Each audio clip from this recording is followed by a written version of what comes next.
A suspected Islamist insurgent group has seized the northern Mozambique town of Palma. This comes after days of fighting forced hundreds of thousands of people to flee.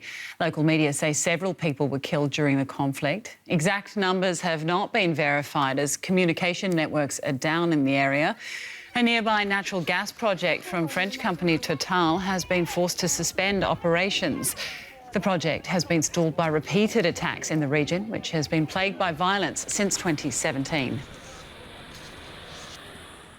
Well, our correspondent Adrian Creech was in Mozambique before the fighting began and following the events from Cape Town. Adrian, what more can you tell us about the attack at this point? At this point, fights are still seeming to be ongoing. The city is besieged by the Islamists with many people trapped, both residents and foreigners. South African media houses reported that at least one South African was killed and several are still missing. They were apparently ambushed as they were trying to leave their hotel with several vehicles. But at this point, it is very difficult to confirm information from there. The attacks have been going on since Wednesday, and from that day, the phone network went off. So we have very little information. And the government so far has only been confirmed that there is an attack, but no more details.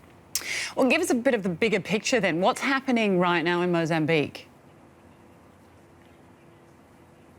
So locals there call the group Shabaab, although they have nothing to do with Shabaab in Somalia. But the group basically started very similar to Boko Haram, what we've seen in northeastern Nigeria.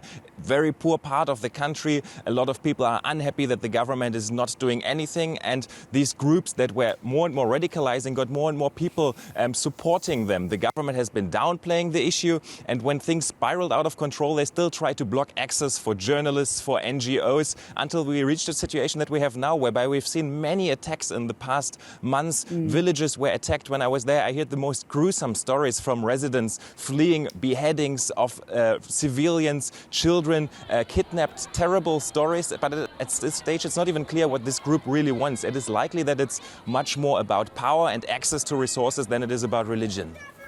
What impact will these attacks have, and the decision, of course, by the French company Total to withdraw? That would be a disaster for the government, to be frank. Mozambique is the sixth poorest country in the world, and the government has been hoping to get massive resources from this gas exploitation. They were budgeting about $96 billion income within the next 25 years. And if Total really stands by the decision and they will not come back, which is not so unlikely at this point, this is going to be a disaster for the development of Mozambique. DW's Adrian Creech reporting for us. Thank you. The camp for displaced people in Mitush. For half a year it has been home for Julieta Carlos. Like everyone here, she fled her village in the north after attacks from a group people here call Shabaab. I was on the way to my field and saw men decapitating my neighbors. I started running immediately and looked for a place to hide in the bush. After a long time, I went back to my house, but they set it on fire. All my belongings were burned. Adamu Palame hears terrifying stories like that every day. He's the only psychologist in the camp, working in 5 others as well.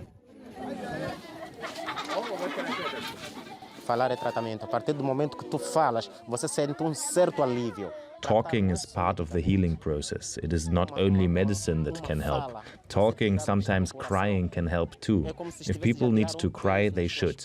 It helps them to heal, to take out what makes them suffer. For many here, trauma comes second when you have to fight for survival every day. Julieta Carlos says her family only received rice and grains from the government, forcing them to collect grass in the bush, which they cook and eat. 8 people are living inside this tiny hut, and Julieta Carlos just told us that it is raining season now, and sometimes when it's raining in the night there's no floor, so they can't lie down. They have to try and stand inside this tiny little hut. And this is not only the situation for her family. More than 6,000 people are living in this camp under terrible conditions. There are outbreaks of cholera, a lack of basic medications and food.